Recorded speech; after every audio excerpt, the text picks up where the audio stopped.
ದುಡ್ಡನ್ನು ವರ್ಷಕ್ಕೆ ಕೊಡಬೇಕಾಗಿದೆ. ನಾವೇನು ತೀರ್ಮಾನ ತಗೊಂಡಿದ್ದೀವಿ ಅಂದರೆ ಆ ದುಡ್ಡು DC ಅವರ ಹತ್ರ ಡಿಪಾಸಿಟ್ ಮತ್ತು ಆ ಸ್ಥಳೀಯವಾಗಿ ಎಲ್ಲಿ ಸಬ್ಸ್ಟೇಷನ್ಸ್ ಮಾಡ್ತೀವಿ ಆ ಏರಿಯಾದಲ್ಲಿ ಅಲ್ಲಿ ಅಂಗನವಾಡಿ ಇರ್ಬೋದು, ಸ್ಕೂಲ್ ಇರ್ಬೋದು, ಬೇರೆ ಬೇರೆ ಈ ರೀತಿಯ ಆ ಪಂಚಾಯತಿಗೆ ಏನು ಬೇಕಾಗುತ್ತೆ ಅದಕ್ಕೆ ಆ ದುಡ್ಡನ್ನು ವಿನಿಯೋಗ ಮಾಡ್ತೀವಿ. ಈಗಾಗಲೇ ಕ್ಯಾಬಿನೆಟಲ್ಲಿ ಮತ್ತು ಚೀಫ್ ಮಿನಿಸ್ಟರ್ ಡಿಸಿಷನ್ ತಗೊಂಡಿದ್ದಾರೆ. ಅದರಿಂದ ಆ ಸಬ್ಸ್ಟೇಷನ್ ಇರುವ ಏರಿಯಾದ ಜನಕ್ಕೂ ಸಮೇತ ಅನುಕೂಲ ಆಗ್ತದೆ, ಪ್ಲಸ್ಸು ಅಲ್ಲಿ ರೈತರಿಗೆ ಅನುಕೂಲ ಆಗುವಂಥ ಕೆಲಸ ಮಾಡ್ತಾರೆ. ಇವತ್ತು ನಾನು ರಿಕ್ವೆಸ್ಟ್ ಮಾಡಿ ನಮ್ಮ ಹೋಮ್ ಮಿನಿಸ್ಟ್ರಿಗೆ, ಡಿಸ್ಟ್ರಿಕ್ಟ್ ಇನ್ಚಾರ್ಜ್ ಮಿನಿಸ್ಟ್ರಿಗೆ ಮತ್ತು ರಾಜಣ್ಣ ಅವರು ಮಿನಿಸ್ಟ್ರು ರಿಕ್ವೆಸ್ಟ್ ಮಾಡಿ, ರಾಜಣ್ಣ ಅವರು ಅದರಲ್ಲಿ ಮಧುಗಿರಿಯಲ್ಲಿ ದೊಡ್ಡ ಒಂದು ಸೋಲಾರ್ ಪಾರ್ಕ್ ಮಾಡೋಂಗೆ ನಾವು ಪಾವಗಡದಲ್ಲಿ ಮಾಡಿದ್ದೀವಿ. ಅದೇ ರೀತಿಯಲ್ಲಿ ಮಾಡಲಿಕ್ಕೆ ಈಗಾಗಲೇ ಪ್ರಾರಂಭ ಮಾಡ್ತಾ ಇದ್ದೀವಿ. ಅದು ಸೆಂಟ್ರಲ್ ಗೌರ್ಮೆಂಟ್ ಒಂದು ಏಜೆನ್ಸಿ ತೆಹರಿ ಅವರೊಟ್ಟಿಗೆ ಸೇರ್ಬಿಟ್ಟು ಮಾಡಿ ಅವರು ಏನು ಹೇಳ್ತಿದ್ದಾರೆ, ನಾವು ಜಾಯಿಂಟ್ ವೆಂಚರ್ ಮಾಡ್ತಾ ಇದ್ದೀವಿ.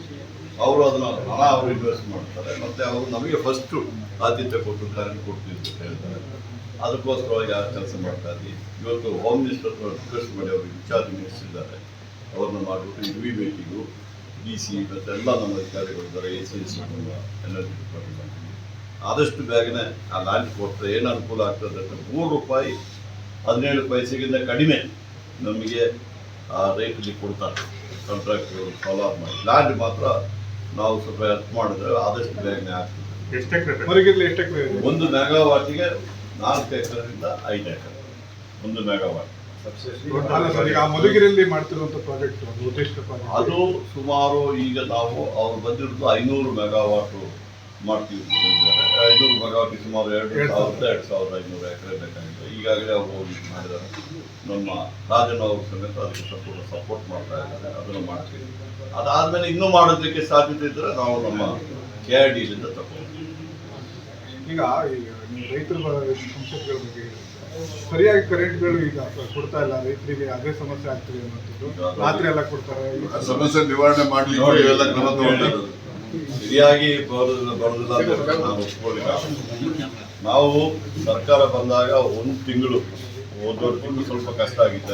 ಈಗ ಮಳೆ ಇದೆ ಸಮಸ್ಯೆ ಹೇಳಿ ಇಲ್ಲ, ಮಳೆ ಇಲ್ಲದಿರುವಾಗಲೂ ಸುಮಾರು 7,000-8,000 ಡಿಮ್ಯಾಂಡ್ ಒಂದೇ ಸರ್ತಿ 17,000 ತನಕ ಹೋಗಿದೆ. ಆದರೂ ನಾವು ಪವರ್ ಕಟ್ ಮಾಡಲಿಲ್ಲ, ಎಲ್ಲರಿಗೂ ಕೊಟ್ಟಿದ್ದೀವಿ. 7 ಅವರ್ಸ್ ಕೊಡ್ತಾ ಇದ್ದೀವಿ. ಅದು ಏನಾಗಿದೆ, ತೊಂದರೆ ಏನಾಗಿದೆ ಅಂತ ಬಿಟ್ಟರೆ ಈ ನಮ್ಮ ಅಕ್ರಮ ಸಕ್ರಮ ಅಂದರೆ ರೈತರು ಎಲ್ಲ ಹುಕ್ಕು ತೆಗೆದುಬಿಟ್ಟು ಮಾಡ್ತಾ ಇದ್ದಾರೆ. ಅದನ್ನು ಸರಿ ಮಾಡಲಿಕ್ಕೆ ಈ ಕುಸುಮ್ ಮತ್ತು BCA ನಾವು ಈಗ ಸೋಲಾರು ಇದರಿಂದ ಸಬ್ಸ್ಟೇಷನ್ ಕೊಡ್ತೇವೆ, ಅಲ್ಲಿಯೇ ಕರೆಂಟ್ ಕೊಡ್ತೀವಿ. 500 ಮೀಟ್ರು ದೂರದಲ್ಲಿರುವ ಪಂಪ್ ಸೆಟ್ಗಳಿಗೆ ನಾವು ಗ್ರಿಡ್ಡಿಂದಲೇ ಕೊಡಲಿಕ್ಕೆ ಇದು ಮಾಡ್ತೀವಿ.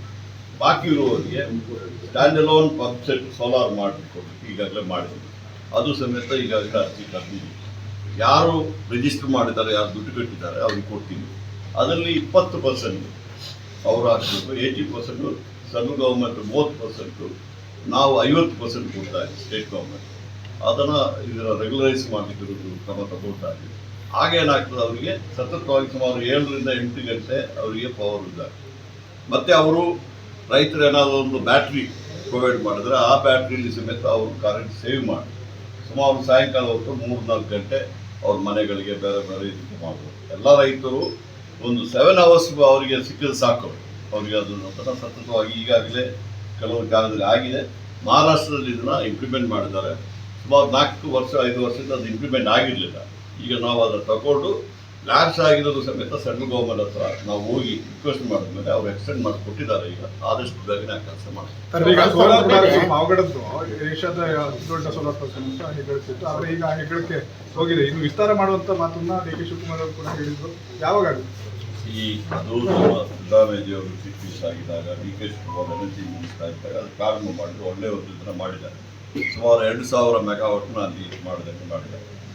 ನಮ್ಮದು ತೊಂದರೆ ಏನಾಗಿದೆ ಅಂದರೆ ಅದಾದಮೇಲೆ ಅವಶ್ಯಕತೆಯೂ ಡಿಮಾಂಡ್ ಇರಲಿಲ್ಲ, ಅದಕ್ಕೋಸ್ಕರವಾಗಿ ಹೆಚ್ಚಿಗೆ ಆ್ಯಡ್ ಮಾಡಲಿಲ್ಲ. ಈಗ ಡಿಮಾಂಡ್ಗಳು ಬರ್ತಾ ಇದೆ. ಸುಮಾರು 17,000 ಮೆಗಾವಾಟ್ ಆಗಿದೆ. ಅದಕ್ಕೆ ಈಗ ಮೊನ್ನೆ ನಾನು ಮತ್ತು ಶಿವಕುಮಾರ್ ಹೋದಾಗ ರೈತರು ಏನು ಹೇಳಿದ್ರು, ನಾವು ಇನ್ನೂ 10,000 ಎಕರೆ ಕೊಡ್ತೀವಿ, ಈಗಾಗಲೇ ಪ್ರಾಸೆಸ್ ಸ್ಟಾರ್ಟ್ ಮಾಡ್ತೀವಿ, ಇನ್ನೊಂದು 10,000 ಎಕರೆಯಲ್ಲಿ ಅಲ್ಲಿ ಇದು ಮಾಡ್ತೀವಿ, ಈಗಾಗಲೇ ಕ್ರಮ ತಗೊಳ್ತಾರೆ.